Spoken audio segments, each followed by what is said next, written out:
Hey, welcome back to the channel. I got this taped in place now, and I cut my hole for the tank, and it's a pretty decent fit. There's plenty of room around there. I've got to free up just a little more room here, so my hole kind of got moved just slightly forward and a little bit outboard. But that's no problem. I'll take the Dremel. I just kind of made a mark where I just need to relieve enough material so I can get some of that rubber around there. That'll act as a nice seal around here in case you drip any fuel or anything. So now I'm going to go and I'm going to drill. We're using 1/8 inch, about an 1/8 inch drill bit for the number 8 screws, and so that's the pilot hole, and then we'll come back and drill out the Lexan after that. And when you're drilling your Lexan, you actually want to make that hole about 10 to 15% larger than your screw, which allows some expansion and stuff to happen without cracking the Lexan. So we'll make sure we measure up what our screw diameter is, and then go about 10 to 15% greater than that. All right, so let me drill these holes, and then we'll pull the Lexan off and figure out what size we're going to make the next hole. All right. So all of these holes worked out just right. So that looks great all the way around. Exactly, pretty close to exactly what I wanted. This one just ended up right on the edge of the rib, not going directly into it. So, and now we will come over and we will use see, what did I pull here? An 11/64 bit, and that will make the rest of the holes. I just tested one right here, so we'll use the 11/64, and that gives us plenty of room around the screw for some expansion and stuff to go on. So it fits nice and loose in there. So that's good. So now I'll drill out all of those, and then I'll grab my Dremel and I'll relieve a little bit of plastic just around this corner right here, and then we'll have the necessary room we need for that rubber seal to go in there. Yeah, so let me drill these out, and then we'll be once we get that done, then we'll actually be able to get this primed and painted, and it'll be easy in this area because it's just all green, so no problem there. And then we'll actually get to the point where we'll put the tank in. After we get that painted and everything, we'll put the tank in, put the braces in, we'll put some fuel hose on the fitting and put the clamp on. Then we'll get the whole tank inserted, and then after we get that put in there, we'll put our braces on, and then we'll be able to close up this wing and set it aside. It will be at that point, it'll be ready for install. So that's where we are with it. And yeah, so let me get these holes drilled, and we'll keep moving on this. All right, so I got all the holes drilled out, and then I just kind of deburred them with a larger drill bit just by hand, and I got this expanded a little bit, so it's a little more of a oval this way, but that's okay. The seal will take up whatever room, because we'll use some glue, probably some gasket seal, and we'll glue it in place. So it's just to make sure that it's nice and tight around the neck of the gas filler neck. And let's see here. Next thing is to take the plastic off. We're going to rough up the top surface with 220 grit sandpaper, and then I'm going to spray it with some self-etching primer, which reminds me I need to take a piece of this and test that primer and make sure that it doesn't harm it in any way. So I'll go do that with one of my scrap pieces.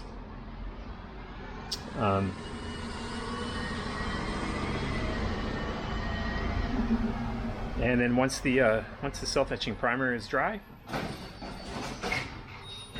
trash time.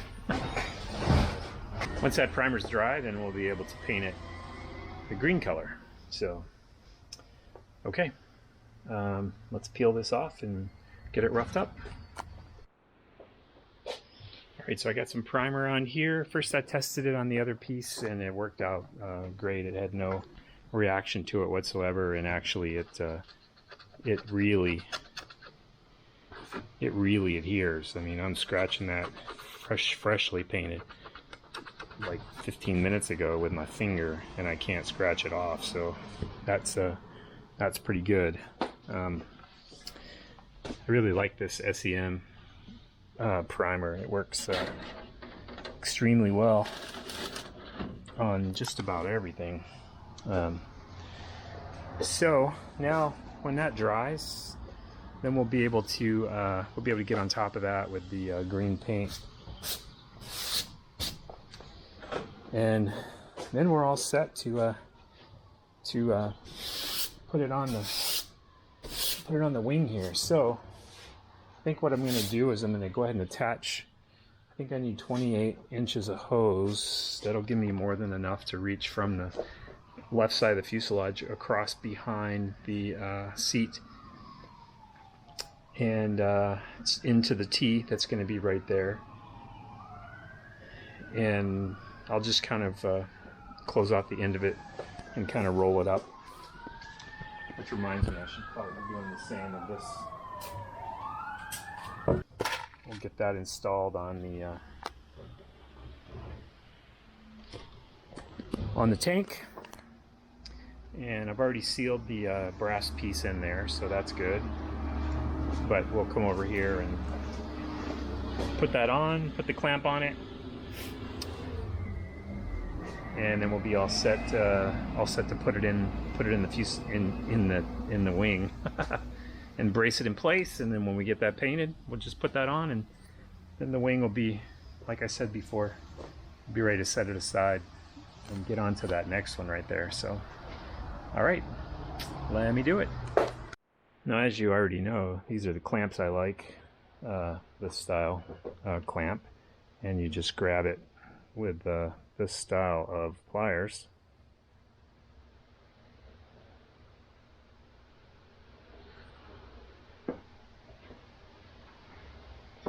And you just get that in place.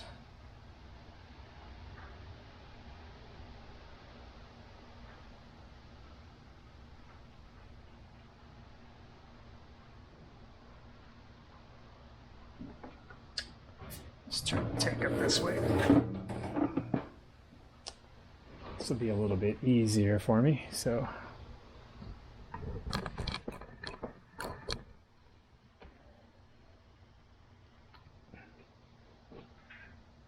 So just get that in place there. Grab it with these guys.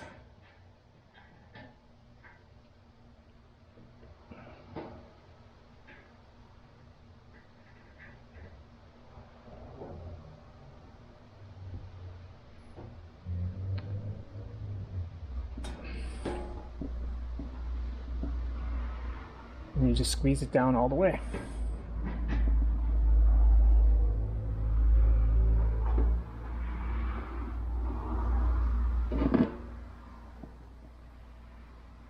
Now this is going to need to be rotated just a little bit to the upside.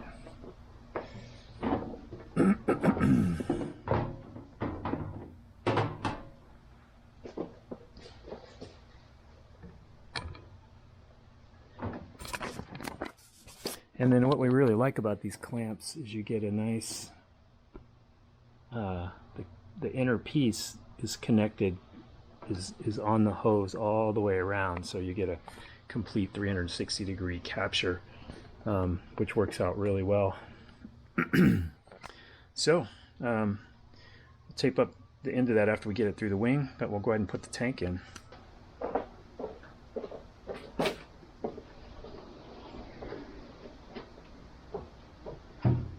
And the only thing we'll have to do as we feed it down here is we'll put our fuel hose through where it exits out of the wing down here. There we go. And we'll just feed that through. In goes the tank. Not like that. I fed it on the wrong side of the... I went in between the two members here. That's not going to work, so let's try that again. We got to be over here.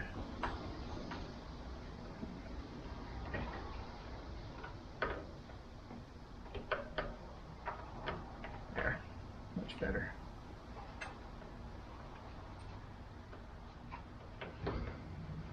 Okay.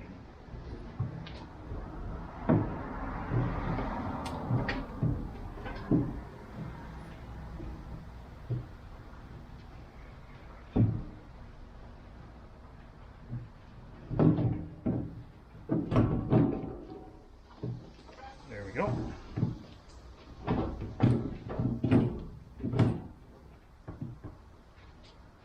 And once I put it in, I actually have to force it back a ways, just so I can get it past the rubber cushion on the front. Just like that.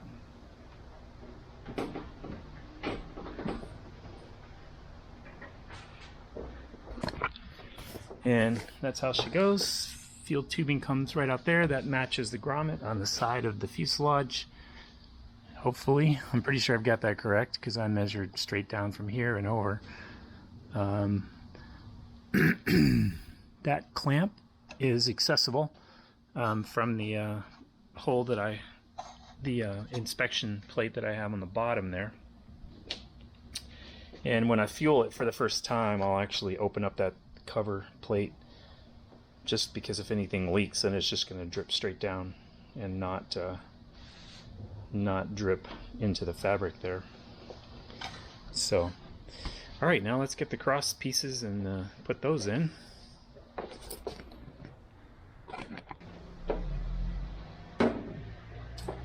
All right, so the front one, in there. You have to kind of start back here where you have a little more of an opening. And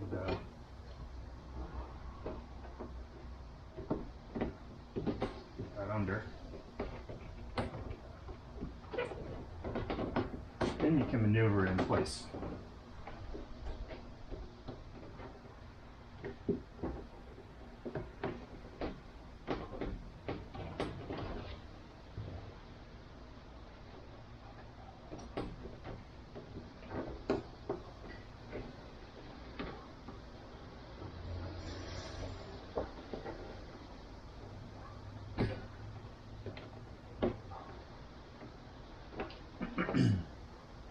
And what I noticed last time I did this, it was actually better to just get this one started, and you can rotate, and I can rotate this one till I see the hole. Otherwise I'm just fishing for the hole all the time. So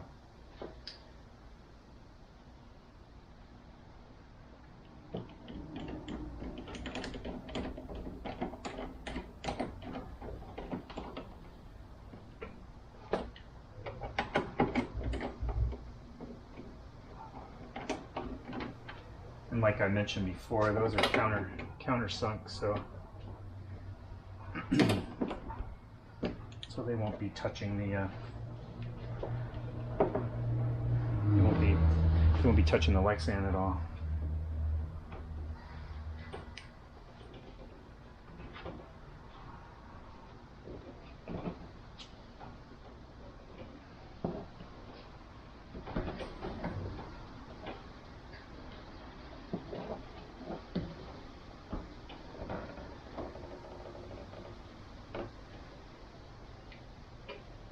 All right, get that one started.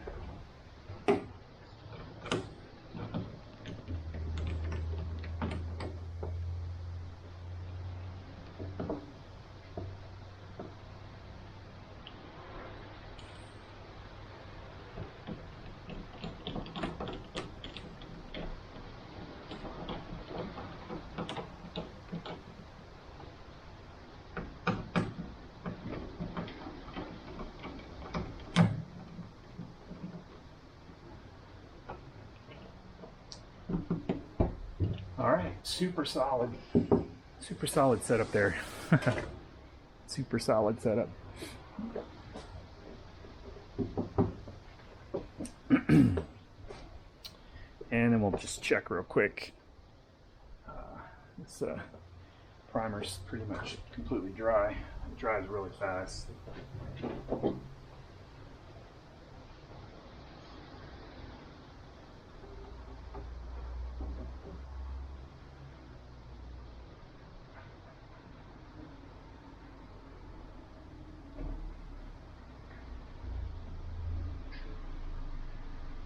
Yeah, there's plenty of room around it now. Plenty of space. That's all I wanted to see.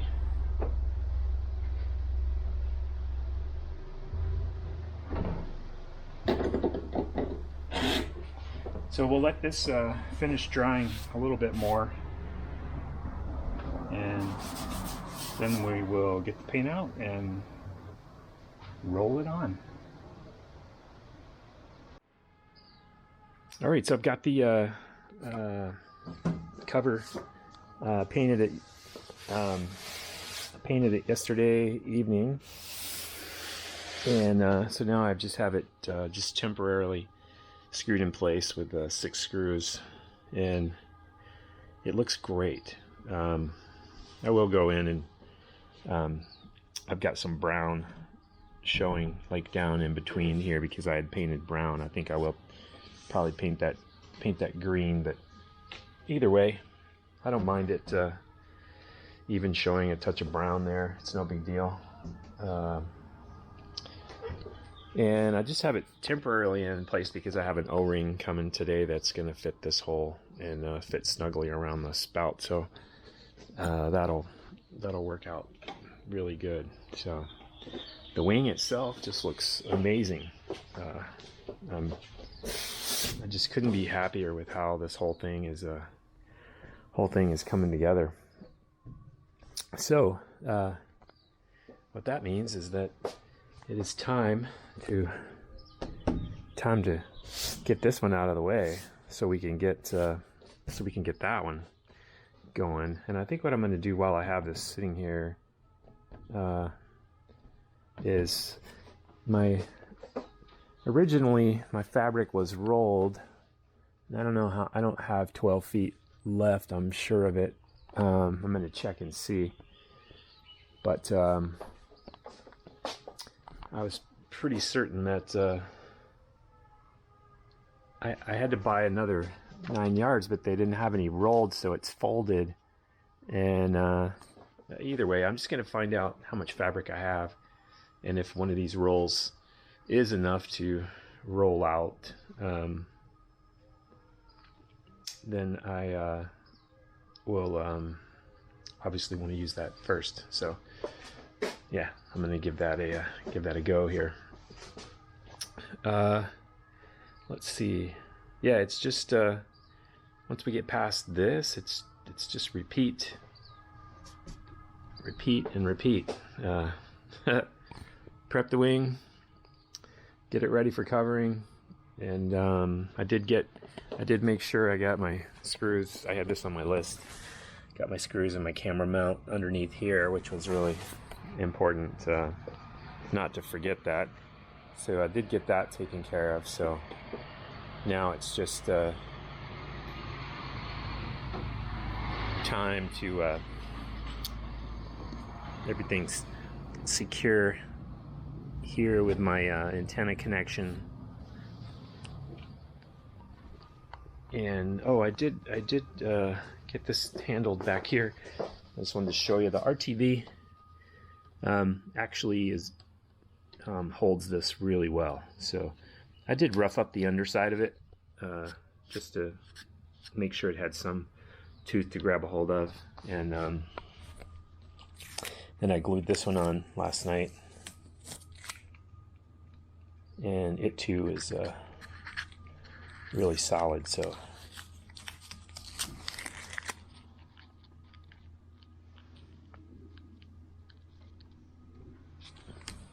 yeah, so now I've got some place for that cable to ride against on the leading edge there. Yeah, okay. So when we get to this one, one of the very first things that we're going to want to do is we're going to want to get this edge here smoothed off and rounded off, and then just this edge right here, just a little bit needs to be just smoothed off just a little. So we'll get those handled, and then we'll be ready to rock and roll on that wing. I think it'll go a lot faster than this one, just because I was just kind of relearning while I was doing all of this wing, so it'll go a lot better. I don't know if better is the right word. It didn't go bad. It just took a while because I had to think more than normal. Now I probably won't have to think as much. So, all right, so I got my grommets in, so I was able to button up the fuel tank cover, which looks really good. Fits really nice, and the grommet just fits really tight around the outlet, which is about 2.3 inches, 2.33 I think is what I measured this at. This is a 2.5, but it still fits really tight, so that works out perfect. So, and eventually I'll put the real top on. This one's just convenient to keep it covered for now. So there we go. The left wing is done. So next move is just to figure out where am I going to put it. Where am I going to put it while I work on this guy? I may take it inside. I'm trying to figure that out. So meanwhile, over here, I've been working on. I got the mount in here for my fuel, or my oil, for my oil catch can, and now all I got to do is get this part mounted to the bracket that's in here, and once I get that situated, then this just screws in from underneath to the bottom here. You can see that, hopefully. There you go. So I had to make myself a short Allen wrench so that I can get in behind here and tighten these Allen screws back here. When I put this on, I tried to figure out different ways of doing this, and this is the best I came up with. So the key will be to just get this in there, get it started, and then attach this to it from behind, which is the only way you can. And I had to get kind of inside with a really long screwdriver and hold the screw while Debbie tightened up the nuts for me here on the outside.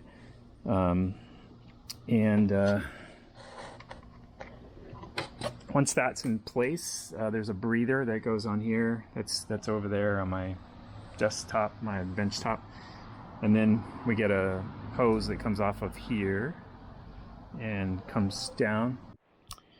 So I'm going to give this a shot. See if I can't make this happen. This has not been easy. I wish I would have done it before I put my engine on. It would have been easy, but here we are, which is probably fine. I don't really mind too much. I don't know if I showed you this catch can before. They just have them on Amazon. They're all different types and things, and what's cool about this particular one is it's got a dipstick, so you just unscrew the dipstick and see how much oil you have in the can so you know when you got to empty it.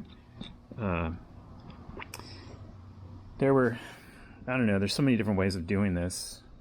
One way that some people do is they just basically run a hose from here out the bottom of the plane and just let the oil spill over. My preference is to keep it off the plane if possible. So catching it in a can is the way to go, in my opinion.